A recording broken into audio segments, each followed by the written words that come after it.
Alrighty, about time I did something useful with this page, and I thought a recent client of mine, Jacko, would be a really good starting point.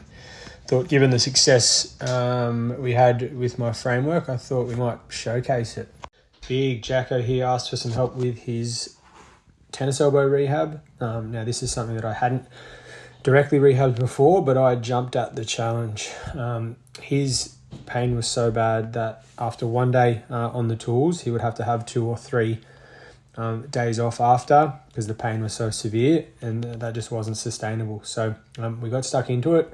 But first things first, I had a quick look at the literature just to suss out a few things. A quick review of the literature was really interesting. You'll see at the top here, there's over 40 treatments have been described for treating tennis elbow with no single optimum treatment. So that didn't really help. Over to the right here, talks about rest, ice, and inflammatory medications and injections. They're all out of the equation, which sort of just leaves me with strengthening the structures around the painful area. From that, I decided that I would attack both above and below the painful sites. So we're really going to work on strengthening the wrist flexors and extensors, and also work on shoulder external rotation and internal rotation with a focus on quality of contractions and range of movement.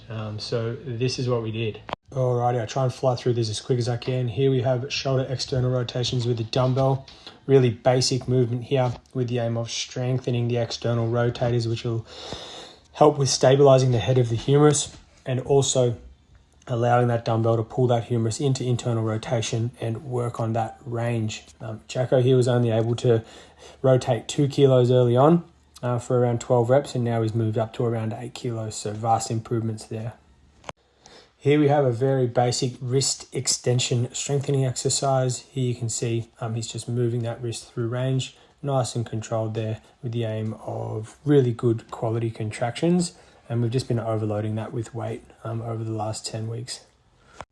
Here we are strengthening the wrist flexors. Again, another basic but very effective movement, working through range and really concentrating on good quality contractions through there. Again, we are just concentrating on overloading it with weight, which we've been doing over the last 10 weeks. Here we have another movement to challenge the wrist flexors. Only difference with this one though is I have his elbow in an extended position, which really allows us to isolate and really challenge the wrist flexors a little bit more. You can also see that I'm helping him get that last little bit of flexion and really allows him to get some good quality contractions through there and really strengthen those muscles.